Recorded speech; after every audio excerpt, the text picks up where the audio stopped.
we'll go ahead and have a prayer right quick. Would anybody like to lead us in prayer? If not, please bow your head. Lord, we thank you for all you do for us and all you give us. Lord, watch over the community. We watch over our firefighters while they're out protecting lives and helping to save properties. And tonight, Lord, watch over us and help us make good decisions for the community and the fire district. In your name we pray. Amen. Let's do a quick pledge, please. Pledge allegiance to the flag of the United States of America and to the republic for which it stands, one nation, under God, indivisible, with liberty and justice for all. Miss Sonny, would you do a roll call, please? I got I'm on my second pen, it's dying. I'm here. Doug? Here. Brandon? Here. Paul? Here. Daniel? No. Daryl? Oh, and Mike. All right, we got 4, so we have a quorum. All right, tonight we're here for the purposes of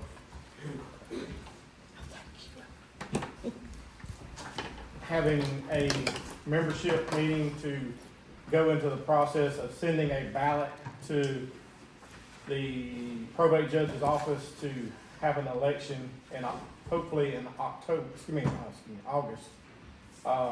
That still has to be planned out prior to. We got to send this in first and have him go through the process and then send everything back to us.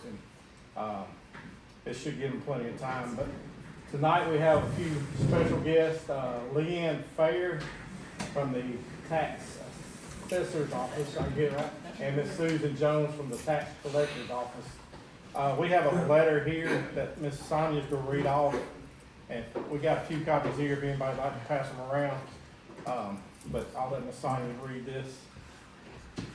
And y'all bear with me, I didn't know I needed to bring my glasses tonight.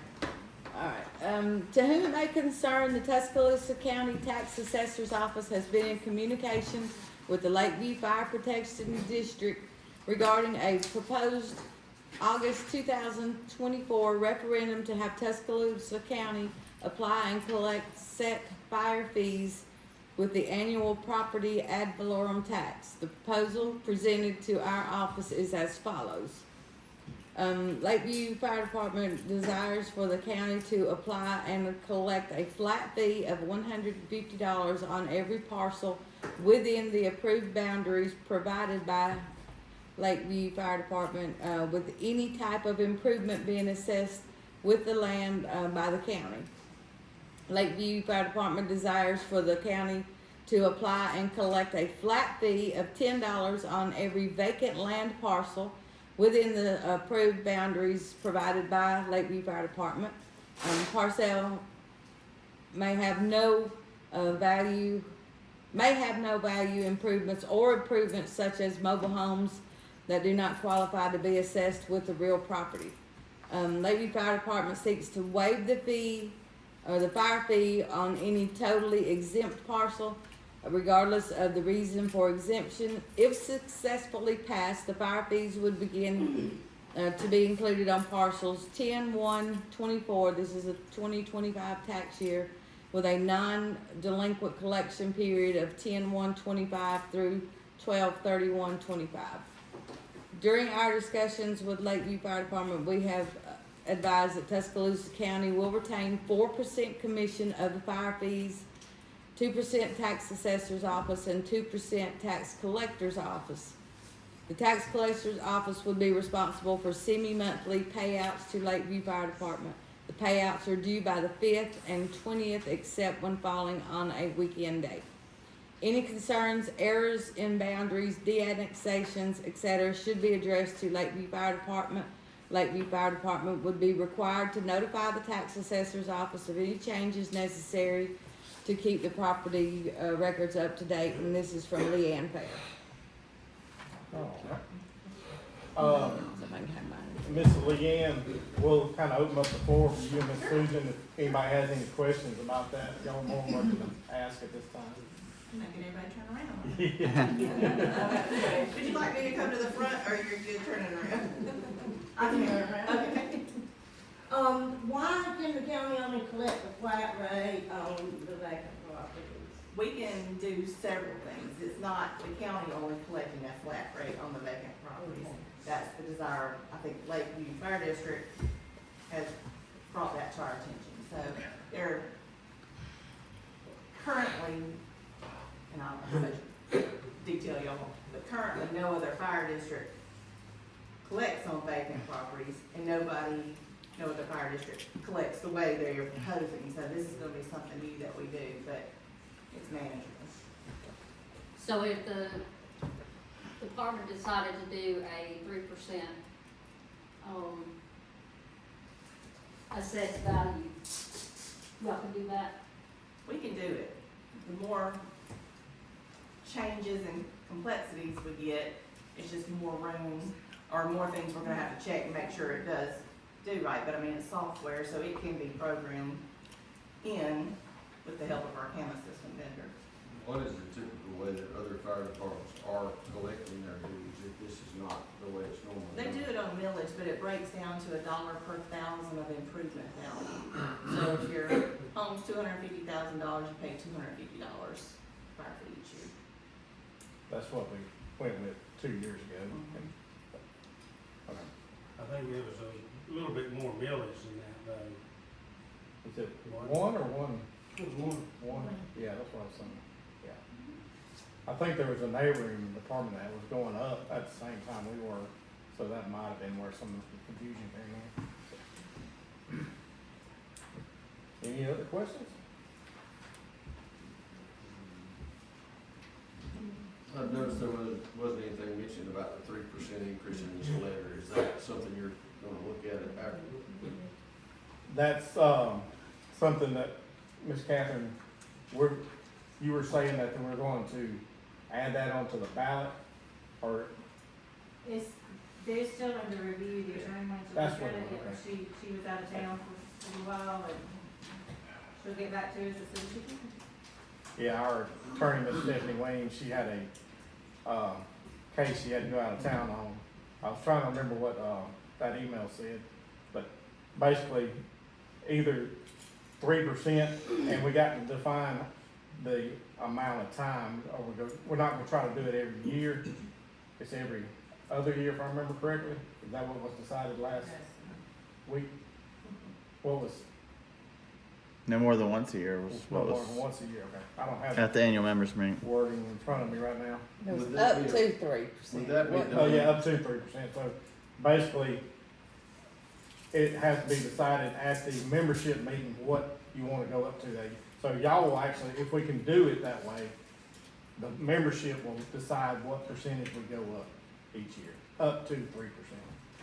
That makes sense, so. Yeah. Well, y'all led us to believe that the county could only collect a flat rate on all vacant lots. It's at 3% now. You could you not just raise that percentage up and make it fair? As far as the lots that are worth money, the acreage versus the lots that are pretty much for membership only.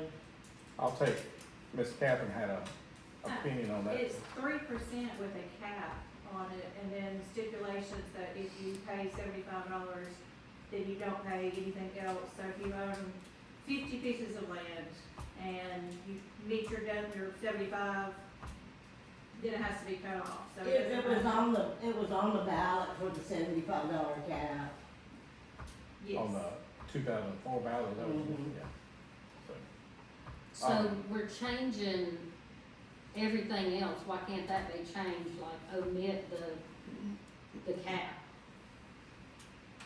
Take the cap out and just do 3%. That way you're not losing money on those pieces of property that you do get the 3% on, that's $45, $50.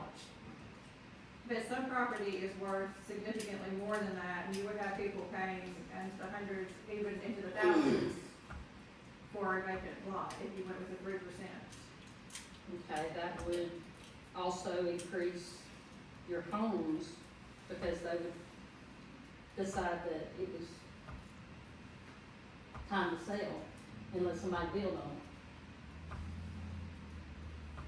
I think it'll, maybe, a lot of people could consolidate their parcels and actually pay one fee if they had to do that, instead of, you know, like these half acres out here, if they had 2 or 3 close by, they could consolidate them into one parcel, and that would be an option for money savings. There may be some issues with consolidating parcels. Oh, okay. If it goes onto a different map, if it crosses over anything, they won't be able to do that. And then, mapping would have to be determined, Well, what to just be joined. decide where we set a cap at then, or, Well, I'm a little confused, but, and I apologize, I haven't been to a lot of those meetings, but, it sounds like there's some contention on the vacant parcels. If they're vacant, they're not really gonna need fire as much. Yeah, I mean, yeah. That's why- statistically, it's gonna be down.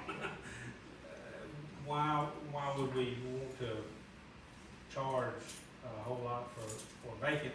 I mean, you want people to own property and be able to sell it and develop it and put homes on it, but if you're penalizing them for owning it, then that's nothing's kind ever of gonna happen. what, we tried to decide a fair fee, you know, not to be outrageous with it, and that's what the board was trying to go with, was just a flat fee of $10 Right. for vacant properties. See, a lot of times we don't collect, because if you own a piece of property right now, it's worded that if you have a house and you own other property, you don't pay for that property under fire dues. But this will actually collect every piece of vacant property, so. Yeah, because the fire system designed to protect the stretch of land, whether it has a house on it or not, the maintenance cost of that line and them hydrants doesn't change. So I totally understand that. Yeah, so I think that, you know, that's one thing that seems to get lost in translation, in my opinion, but whether it's regular or not, you still gotta maintain the system to fight whatever the fire may be. All right. Any other questions we can think of? Entertain? Just a quick, just a personal example, and maybe I'm confused, but I just want to clarify. So I personally own a piece of property that is not in the Lakeview town limits, which has nothing to do with you guys, I understand that. But I also own 2 pieces of property that are in the Lakeview subdivision, so I have opportunity to purchase whatever rights to use the lakes and do the normal things that go along with having that property. One section of my property is not in that Lakeview subdivision, so am I, even though they combine, they touch at the corners, am I gonna be paying 2 fees for those lots and 1 fee for my home? That's, even though all 3 pieces of property touch, or how is that, am I paying 3 separate fees? How is that gonna be done? Do you have 3 separate parcels? They were purchased as 3 separate parcels. At this point, I could go to the county, I guess, and have them combined, but at this time they touch, I own all 3, Then you're paying for the 3 parcels. so I'm gonna pay the property I live on where my home is, plus 2 other parcels. $170. All right. Well, that's easy enough. Any other questions we can think of? And you're still set on the 150 for a single wide mobile home? Yes, we're trying to make everything simplified. Now, correct me if I'm wrong, Leanne, that would help the system. I know you won't be able to see every single mobile home. That's gonna be on us. Yeah, that's one of the issues with mobile homes. If they're not the same name as the land, we can't pick them up. So we split out a home site on the land portion. Of course, that's still considered land, not an improvement. And then they buy decals for the mobile home, or should buy decals in the mobile homes in the license office. So even though y'all may see that as an improved parcel, because there is an improvement sitting on it, our record's gonna show it being vacant, but our notes will show that there is something there, And but we just don't tax it. There's a tendency to have a structured home and a mobile home on the same property too, so that would have to fall back on us unless they're licensed through the tax office. Is that what you're saying?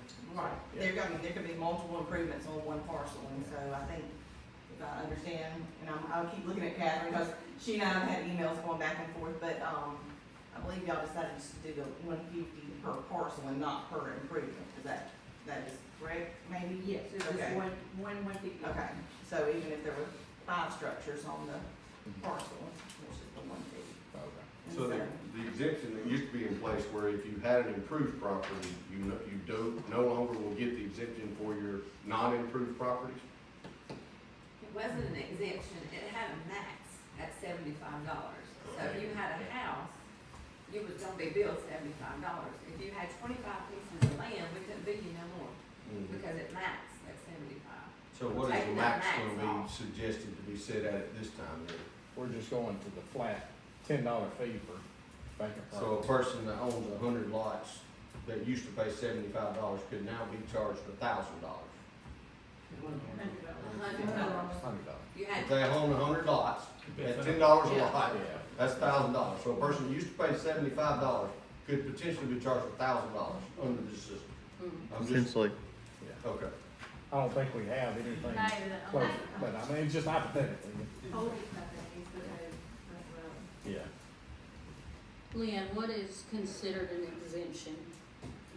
Is that, Churches, government buildings, or people that have homestead being over 65 on a certain, below a certain amount of income, or on 100% total and permanent disability and not paying taxes. So if someone, a property owner has homestead that exempts them completely, they were gonna waive the fee on those properties. what if they have, say they live in the district, they've homesteaded their home, but they have, say, 3 rentals?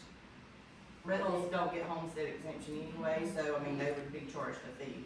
And so they would not be, if somebody has a home and say they have 2 other parcels that join their homestead, and they've claimed homestead exemption on those because they treat it as part of their yard or whatever the case may be, up to 160 acres can fall under homestead.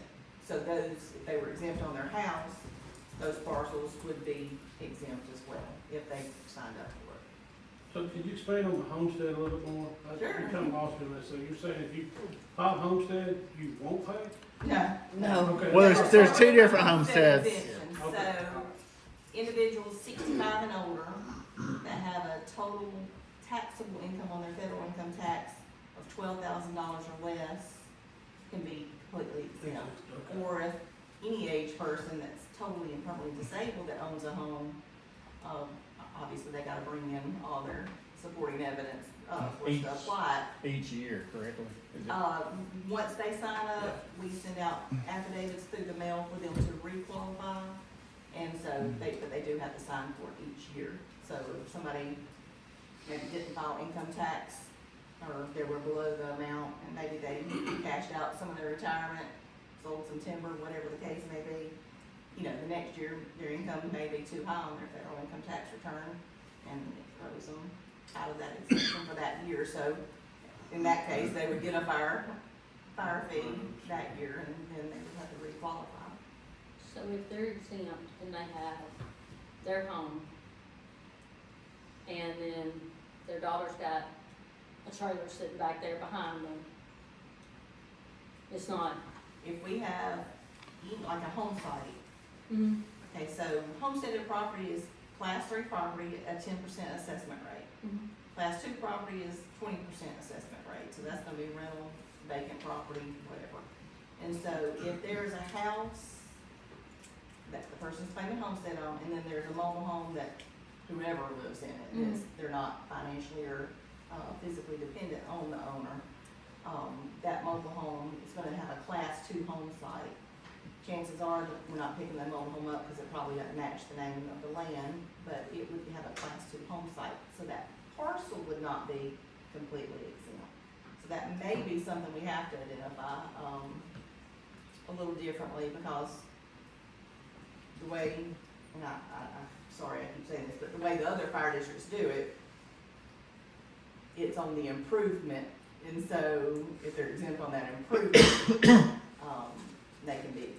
So, if somebody wants the 3-2 splits to be exempt from the fire fee. I mean, we have to figure that out. I mean, I don't know that it would be hard for somebody that programs software, but it would need to be a conversation. But with it being just kind of a straightforward answer, I would say they would probably get the fire fee if it wasn't completely exempt. Unless y'all specifically said, okay, if their primary resident is homestead and they're getting a complete exemption, we don't want them to pay one, and then we have to navigate those waters to see what the software can do. Yes. Mr. Dixon? It's probably late to the game, but I'd be remiss if I didn't ask it. You said the typical millage is, 1.01, right? 0.001. And that .001 did not work when you put it on the ballot before, because there were some people that their fire dues were gonna shoot up astronomical. They weren't, they just thought they were. Yeah, there were some that would be paying a higher amount. Right. Than what they're used to. And again, this is probably late to the game, I probably shouldn't even say it, but has there been any consideration of considering a lower millage? To where it will keep pace with the economy and with values, but allow it to pass now? The majority of the people that's been to the meetings are pretty much against a taxation, a millage tax, from what we gathered, unfortunately. But we were told, you know, before that millage, you just try to go to a 150 fee, and they thought it would pass, but we were trying to get it to that point that you're talking about, to where it keep up with inflation, and it didn't make it, so now we're at 150, trying to I got you. Trying to work. So I thought- That's fine, no problem. That's a good question. Now, as far as the ballot, I think we're gonna have a few, what do you call them, the samples, but we're gonna have it broke down in areas for the $150 for homes, and then there'll be a vote for, the vacant property, and then the vote for the membership, if the lawyer sees to where they can, y'all can vote on the 3%, up to 3%, so there'll be 3 different measures on the ballot, is what I was trying to say. So, What we gonna do, I'm and thinking you had written once, you know, for the county to do it, or Yeah, just? that's what I was gonna say. the what, I'm sorry. County collection, Yeah, or, Oh, is it I okay had that for on there, county? yeah, that's right, it's on there too, so. What about the businesses? The business will be on there, thank you, I did forget that, so that'll be 5 different measures, I believe. You got the 150, the vacant property, business, and, which one did I just forget? I'm saying them backward now. And the measurement for the membership to vote an increase, and then vote going to the county for collection. So. And I wish we could have this all ahead of time, but, this meeting was pre-planned a month ago, so basically, what we need to do now is basically have a vote to allow the district to send a ballot forward. And just to, I mean, it's not gonna be a deal that's set in stone where if we have this tonight, it's going into effect, that's not, it'll have to go to the ballot polls in August. So, Did you? Can you, I've seen a lot of questions about absenteeism ballots. How is that gonna work? Miss Susan, she helped us with that last week. Can you elaborate a little bit on the absentee ballots?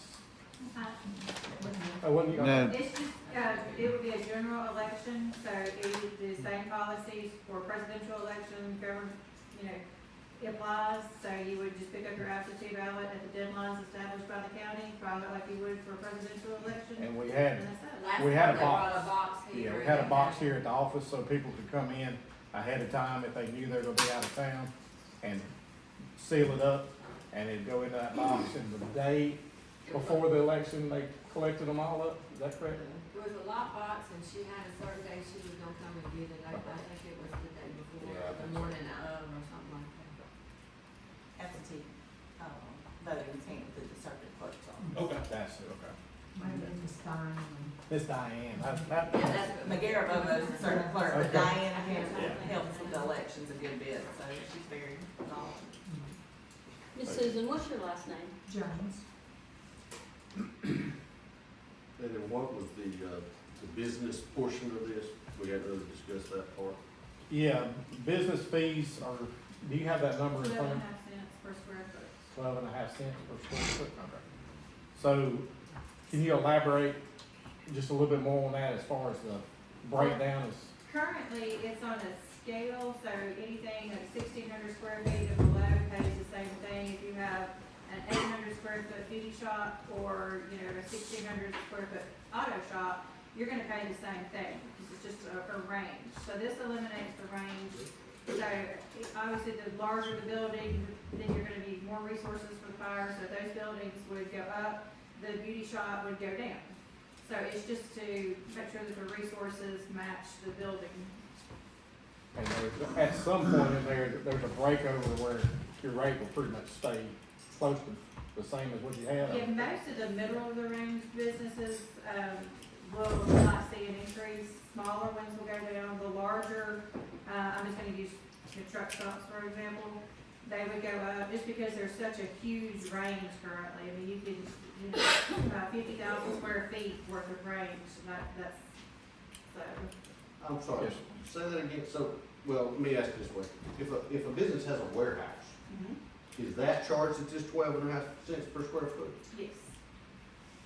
And that helped on the bigger, some of the bigger facilities up by the interstate too. We got a lot of growth coming in here from Jefferson County, and there's land, if I'm not mistaken, for sale. The old hunting club on 97 makes it for sale. So that's probably gonna be gobbled up by industry before too long, and we don't keep up with that and get the rates up for target hazards. I mean, that's gonna hurt us in the long run. So that's kind of why we're going with that number. And just to clarify, the county will collect the first $150 of that. Yeah. That way we don't have to start getting them to maintain a list of commercial properties to pull out from having that fee assessed onto the property. So then how is the remainder collected? We will bill out the remainder after that first initial push out through the county. And, we should, once we get, like I said, correct me if I'm wrong, but trying to follow all this, y'all will get a notice from Leanne's office that that bill has hit and received that money. Yes, And all then those we'll gonna do the remainder of the. So that would be Susan's office. Okay. Sorry. Don't take them up. I'm sorry. But no, so Susan, did that there. And the 8% assessed by the county through the various departments, the assessor and the collector and all, that's only on 150, not the full amount. The 4%. It's 4% total commissions, 2 and 2% for assessor and 2% for collector. Okay. And that's pretty standard, just for having the county deal with it. Yeah, And I was just doing the numbers in my head earlier to add up to 8. no, I did the same thing. Yeah. Yeah, we all were thinking. And we let them sign checks over the city. 4% total. What, and I need to speak to you after this meeting. Which one? What about residential plots or abodes that are operating a business? That's something we can't necessarily. Oh, you're talking about like If- these if- little trailer parks that are popping up over here? No. They got a home I'm talking business. about Home homes business. They got a that's home. operating a business out of their home. So if we know it is a home business, they are going to, if they have assessed properly, it should be a class 2, property at 20%. That doesn't change the fact on how they're gonna collect it though, because it's still an improvement and it's gonna get hit with $150. Now, if people don't assess their property like they're supposed to, which I'm sure there's a lot of home business. I mean, people make cookies in here. I mean, you really, I mean, it's expanded a lot in the home business. And so, you know, if we get information that changes that, it's probably gonna be more on the shoulders of the community that knows these things that. Yeah, but relates to the fire that's department. not a good answer. Well, because- that's my answer, because I don't know. Are you asking about like a home-based, like you're an insurance agent or an accountant or whatever you may be, office on this end of the house where you see clients, and but you live on this end of the house, but, you know, this, room over here is for your business purposes only. Are you talking about that situation? Are you asking if they're gonna get the 12.5 Correct, cents per square Correct. foot? It was not set up that way originally. On the first draft, it was, if it's 50%, the majority of your, home, or whatever it may be, is being used for business. But, one room out of your house, now if your house is, you have, well, I mean, let's put it in a fireman's perspective Okay. for a moment. Which I'm not, but hypothetically, I run a construction business, and I have multiple trucks and multiple trailers outside my home with potentially hazardous material on it. Right? Now, is that a home or is that a business? From your perspective as a fireman going out and having to fight a fire that has come out. Legally, I would say it's probably a home, but we can actually bill outside of this through a fire collection agency for that fire if it's outside the home. But you see what I'm saying? There's gonna be instances like that. I mean, I've got a house, my wife's got a barber shop in it, and I run a construction business out of it. It's more of a business than a home in a lot of ways. How will apartments be assessed? Will they be assessed as a business or? Apartments, Yeah. I think right now they're per structure, isn't it? Like the apartments over here on Fisher? if it's the townhomes, Yeah. they're just assessed as a, as an It's not like you individual. live in an because apartment. they're individual. I'm living in a townhouse and we all pay we're all Yeah, separate. they're not apartments. That's gonna depend on how it's registered, because those townhomes are individually owned, so it goes to each individual person. Unless a company owns them and rents them out. But then it would just, the company would still be charged, so. Yeah. Right, and how much do they pay, how much do the businesses pay per square foot now? Oh, Lord, put me on the spot. You supposed to know this, I mean, it was cheap for how Was much? it a Come on. square foot, or was it a base amount? No, it's always. It's more. It's like from like 0 to this amount of square foot I to think fee she's just talking from. about the I mean, you come up with 12.5%, 12.5 cents, what's the old, 50 cents, I mean, It's or the not, current one? this is scale, so up to 800 square feet, 1,600 square feet, pays the same, so it's not Per square It's not per square Oh, foot. okay. But this, then how,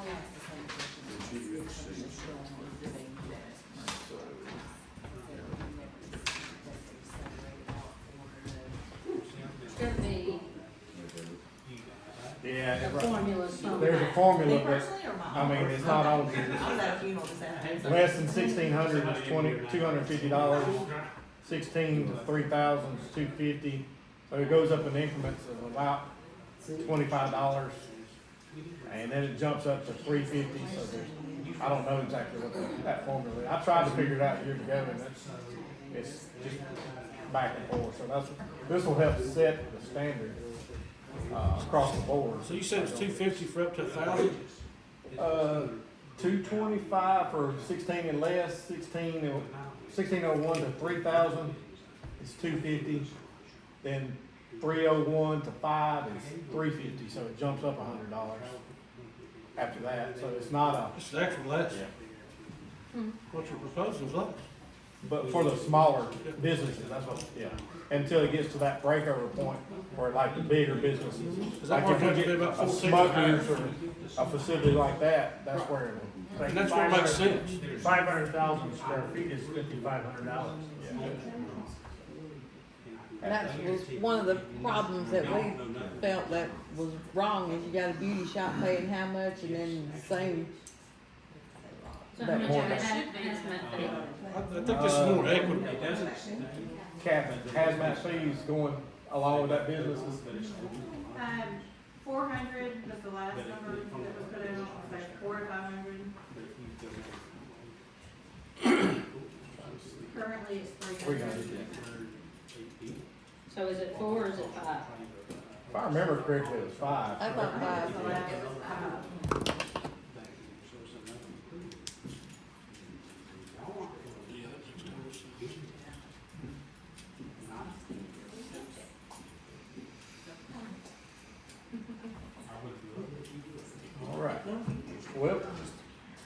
got most of the questions answered. Yeah, Mr. Dixon, I wish there was a good answer to your, Yeah, you're not ever gonna catch everything, you gotta get the 90% rule, get 90% of everything correct. if we could just get 100% payments from Yeah. everything, we'd be fine. If you get 100% payment from 90% of the people, you'll be in good shape. What about these people who have, little, somewhat tiny homes in their backyard that's their office?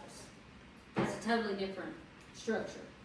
If we figure that out, and it is, it would be billed as a business. Well, What about I big- like what you just said, but who's going to enforce it? Yeah, it's, a Who's lot of, gonna go look it's for the it? community and us, basically. Well, and- okay, the yeah. community's willing to tell you, but who's gonna go and make it happen? The board of directors. Okay. I'm not reading. Tell me Okay, one, right. tell me one. So, Oh, I can tell you one right now.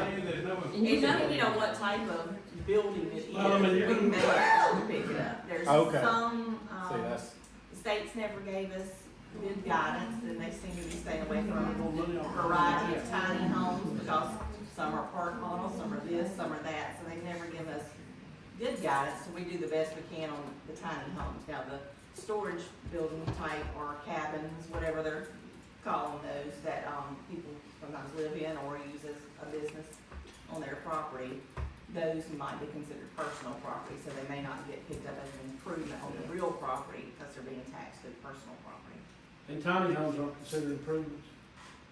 They are considered improvements, we haven't gotten good guidance from the Department of Revenue on how to do those, so we're and doing. with that, girl, kinda- they need to So even if it was a business, it would be better off built as a residential improvement than trying to do the square footage on it.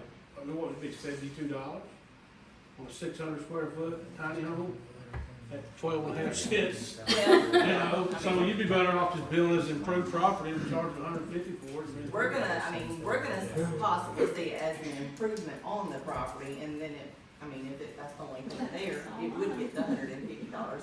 It would be Property. the communities and fire department's job to determine if it's commercial to get the extra yeah, money. we're If working it on County it. can would have been get there, the generating rest an of us extra, can't. yeah. So the issue of homes with businesses gets into deep water, and the reason I mention this is just because I work with a lot of people that spend 75% of their work hours in their home. Well, that's fine. I mean, Okay, if they're doing work out, insurance. So are we gonna say the person that works for UAB at home, No. typing, doing medical records? No, Yeah. Okay, so I'm just It's saying, operating there's a a whole, storefront, there's a level there, we gotta make sure we're not, No, yeah. that's approaching. the way it's always been. We don't address people that actually work at home. All right, That's so, lots that have 3 and 4 Yes, houses sir. on it, yeah. on one parcel. Are you gonna build each of those parts? Are you just gonna build in all? It's a livable structure, so, Each one. You need, that needs to be put in there, each dwelling. well, a livable structure addresses a livable structure, so. So I'm thinking if there's 4 on one parcel, you're gonna tax it 4 times, or charge the fee 4 times? Because the way I was thinking, it was just one fee for no matter how many improvements were on that parcel. That's what I was kinda If asking. there's multiple families on that piece of property, it needs to be, But would that not fall under the business office to go back and collect those additional? So she's gonna charge the 150, and then if we find out, Mama lives there, 5 cousins have tiny houses or whatever, then we would go back and charge. So the business unless office- she sees the extra properties on there as improvements, right? Well, they're gonna be improvements most likely, if there, say there were 3 houses on one parcel, maybe they're small, maybe they're not. We're gonna see 3 improvements, but the way it's gonna be charged is just the 150 per parcel. Then Now, we'll we go can back. tell you how many improvements are on, we can run reports and tell you how many improvements we're showing on that parcel.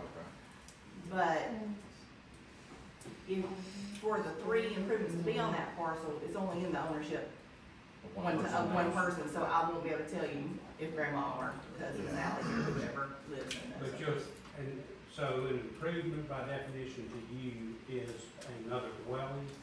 It could be a dwelling, it could just be, a structure. My storage shed was considered an improvement. So sometimes storage sheds are real, sometimes they're personal property owners, kind My of, 16 by how 20. it's built.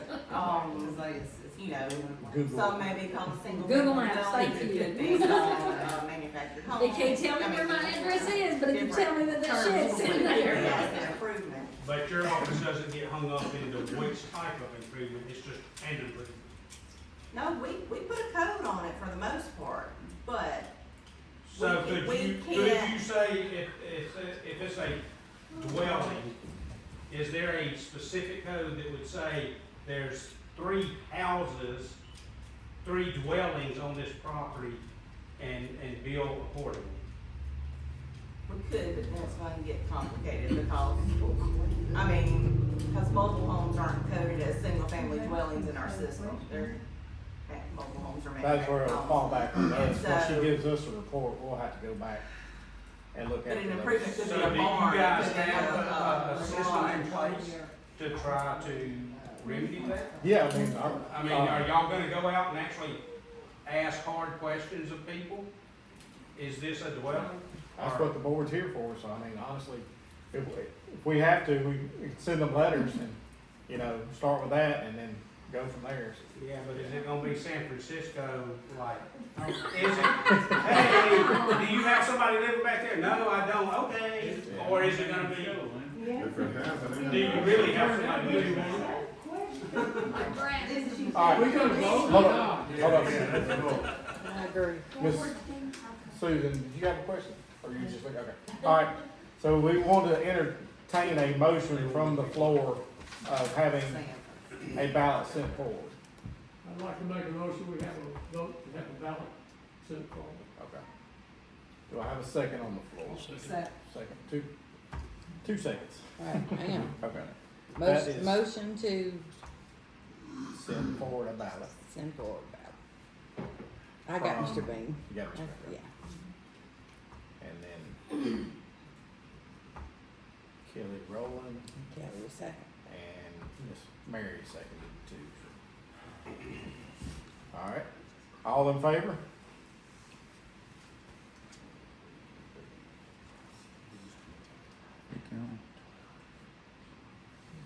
I count 16, somebody else count right quick. Hold up.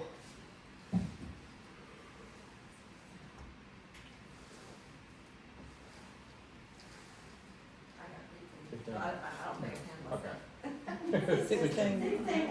All right. Any opposed? All right, we got one opposed. One. Motion passed. And we will get that ballot prepared as soon as possible and through the lawyer's office and over to the probate with the motion to have a vote. You know, we've been paying her for almost 4 years now, and none of us have met her. She hasn't been to the first meeting. We're gonna try to get her in as soon as we can. Are you gonna have another members meeting when you get the ballot finalized? We will advertise, yeah, and have a sample ballot here as soon as possible. And, we'll put it on our Facebook page too, so. And our website. Let me know, Mary. All righty. Y'all can hang around a little while if you need to talk or anything else, but we appreciate your time. Do we need to make a motion to Oh, adjourn? yeah. Motion to adjourn.